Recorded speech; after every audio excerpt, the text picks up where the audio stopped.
Welcome to Making a Difference. My name is Todd Morgan. Today, our guest is Loren Stephens. Welcome, Loren.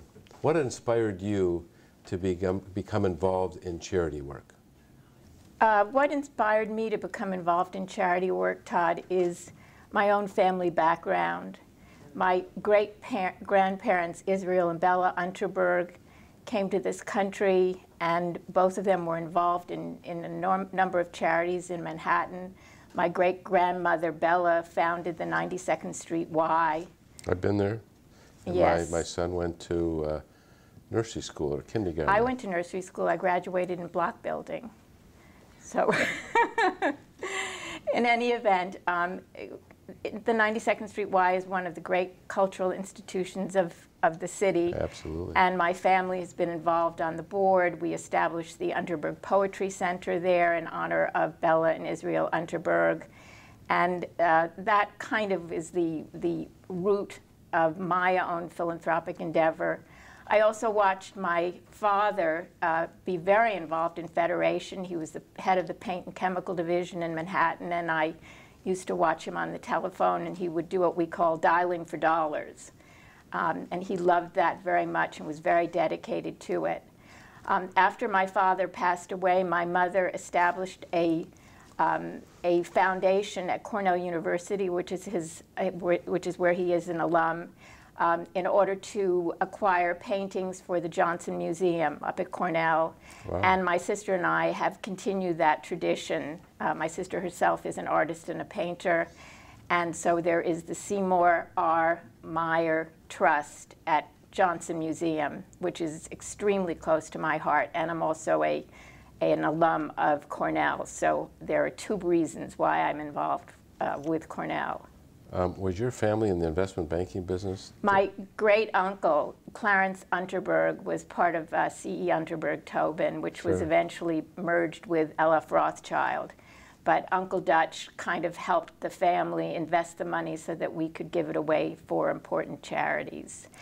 And today, I myself am involved on a volunteer basis, but also professionally. I was for 15 years with the Anti-Defamation League here in Los Angeles, and for 5 years the head of the whole development campaign, running our efforts in the Pacific Southwest region. I did both the general campaign, major gifts, estate planning, and I was just passionate about the organization. I still am involved with it and volunteer as a speaker for the ADL Speakers Bureau. I want you to tell our viewers what the Anti-Defamation League is, because not everybody knows. The Anti-Defamation League was founded in 1913. It's celebrating its 100th anniversary. And the purpose of the ADL was to fight anti-Semitism and discrimination in all its forms, which was extremely smart of its founders because it gave them a very large playing field. So while ADL is a Jewish organization, it is here to serve all people, which was also my interest. I feel like as Jews, we need to be involved in the entire community and in the entire world. I mean, that's part of Tikkun Olam. And so I was extremely drawn to the ADL. And as I say, I worked for them for 15 years, then briefly for the University of Judaism, which is now... Wait, don't go there. I want to stick with this. Okay. You're the first speaker we've had here with the Anti-Defamation League, so I want people to know. What is there anti-Semitism in our community? Where does it show up? Prejudice? There's anti-Semitism in our community and in the world. One of the platforms of the ADL today is the whole arena of fighting bullying, which is a form of hate.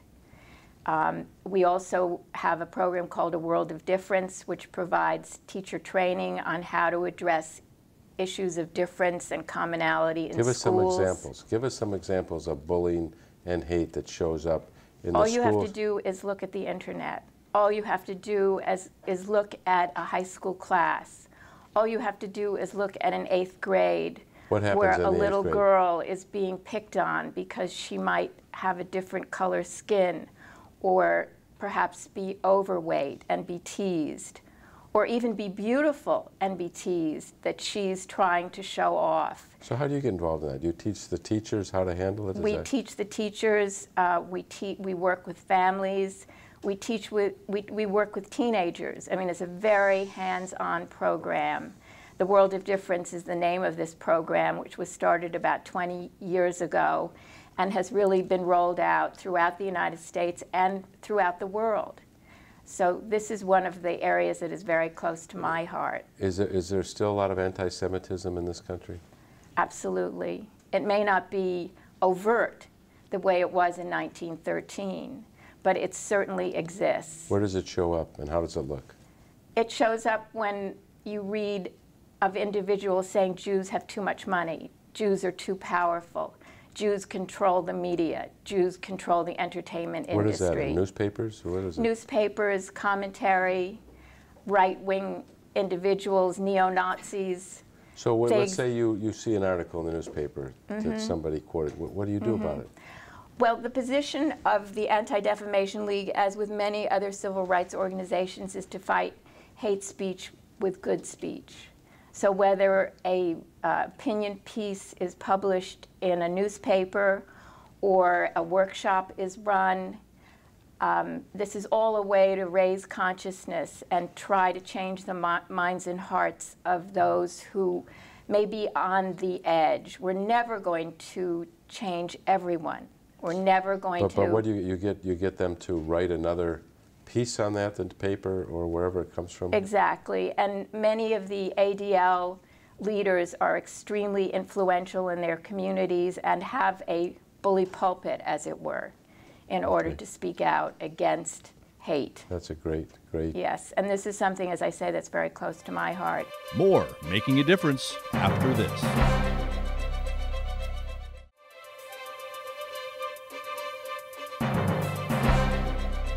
I'm also involved with Jewish Vocational Services as a mentor to young women who are looking to change careers or start out in new careers.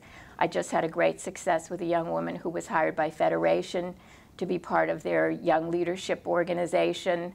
And she herself is from the Ukraine, came to the United States, and has just been a brilliant leader within that organization, and I'm really proud that I had a small part to play in helping her get that job, helping her develop her resume.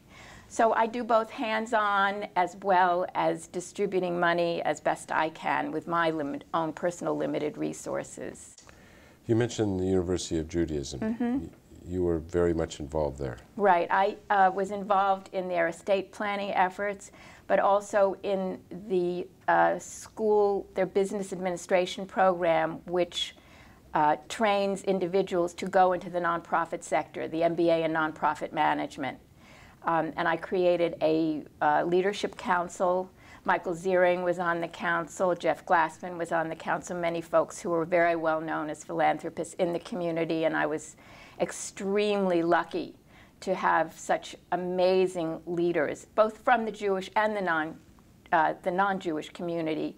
The CEO of White Cap Foundation was also on our board, and their role and responsibility was to help Nina Lieberman-Giladi, who is the dean of that program, expand their efforts, help develop new curriculum, do tutorials, help with capstone projects. It was a great experience for me, having worked in the nonprofit sector, to see the next generation of nonprofit leaders being trained, because the nonprofit world is a business.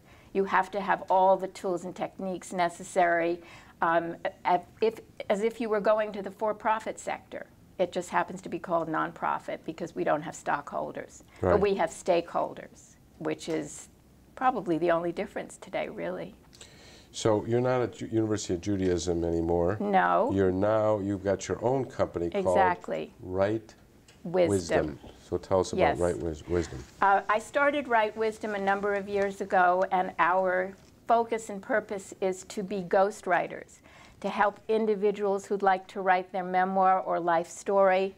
They have a fascinating story to tell, but they don't have the craft to take an idea and put it on paper. So we work with our clients from day one and help them develop a manuscript, and ultimately we can work with them to publish their books. To date, we've published 20 memoirs. I call these people ordinary people, extraordinary stories. And I've never met an individual whose story I didn't ultimately find fascinating. So my job is really to draw individuals out and to help them share their own life experience. Many of our clients are seniors, but we are now having individuals. I have one client who's only 28 years old, who has an amazing story of triumph and recovery over a very serious illness, and she wants to share her journey with other young people. She's also fascinating in the whole area of bullying. She herself was bullied as a young girl, and so we're going to interweave her story of success. She's a broadcast journalist, with her story of having been bullied, because in fact she was so beautiful.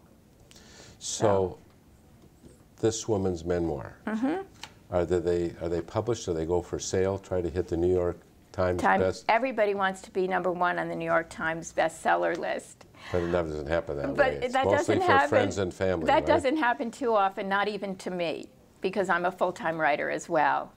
The major intent of most of my clients is to share their books with families, friends, business associates. We typically produce 500 copies, a limited edition as it were. And then if they want, we can then distribute through Amazon.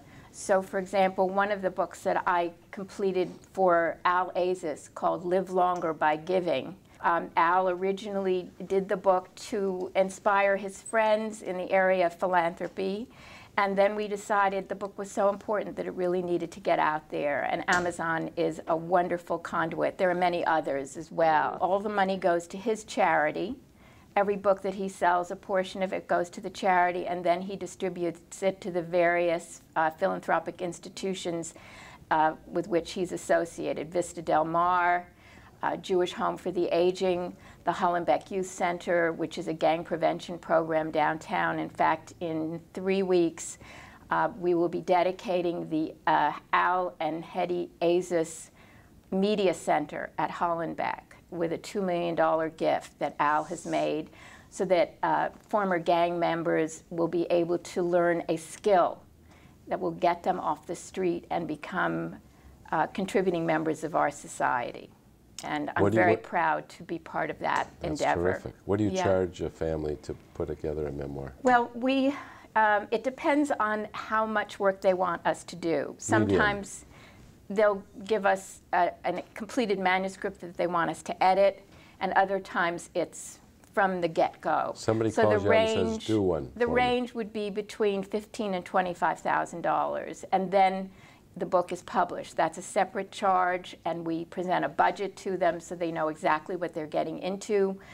We design every aspect of the book, the dust cover, all the photographs. People love to go through their albums and choose photos that complement the text. Do you also do videos?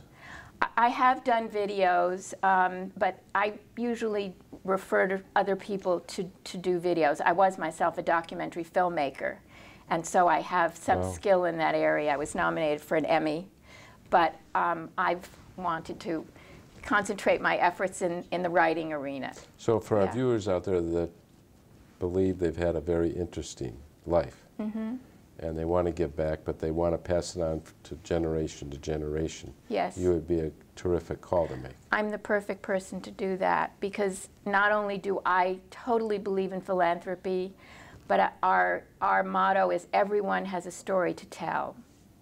And honestly, I've never met anyone who hasn't ended up being a fascinating person to be with. Making a Difference will return right after this.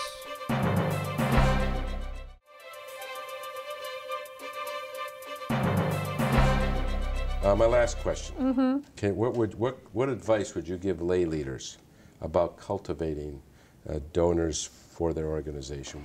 or getting involved? I think the first thing is to express their own enthusiasm for the organization that they're involved in. People bring people into organizations. You, Todd, would ask Jeff to get involved with something that is very close to your heart, and vice versa. And it's a long process. I always tell donors, don't expect overnight success.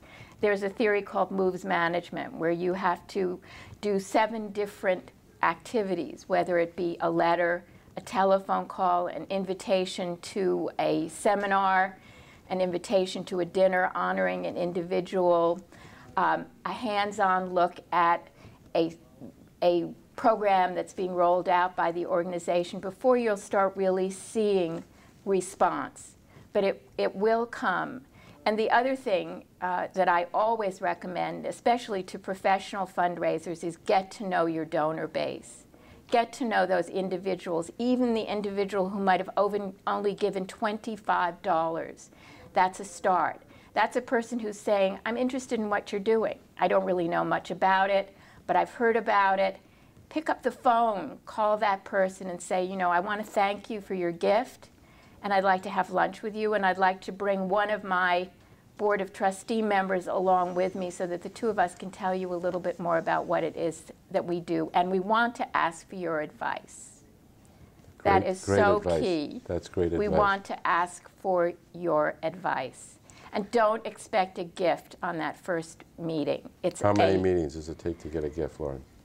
Well, as I say, there's sort of that 7, there's that charm of 7, as it were, but you can be surprised. You might just hit the right note with that individual, and they'll say to you, you know, I have a problem that needs solving, and I think your organization can do it. What would it take to make this work? And you can gulp and ask for $100,000, and you might get it.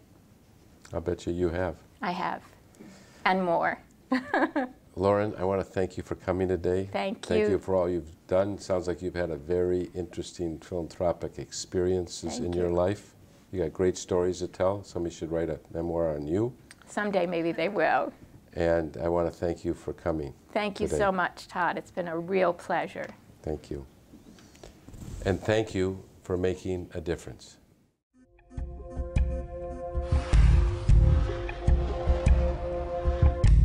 Fighting hate, building a better world. ADL leads the fight to build communities of respect. ADL is there to assist community leaders, government officials, educators, and individuals with unequaled expertise.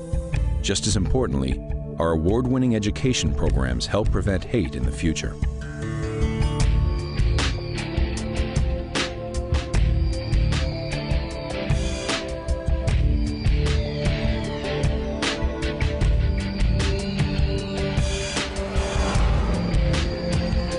ADL leads the fight to ensure rights for all.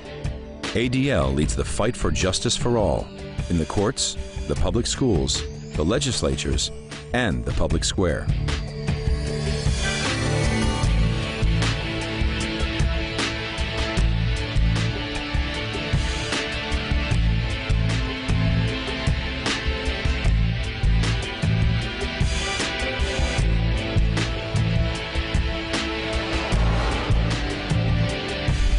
ADL leads the fight to mobilize action.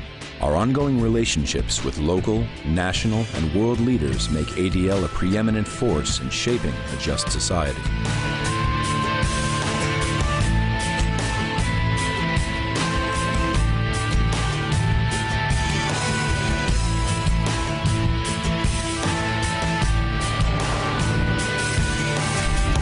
ADL leads the fight in the face of global threats. The menace of Iran, terror plots against the United States,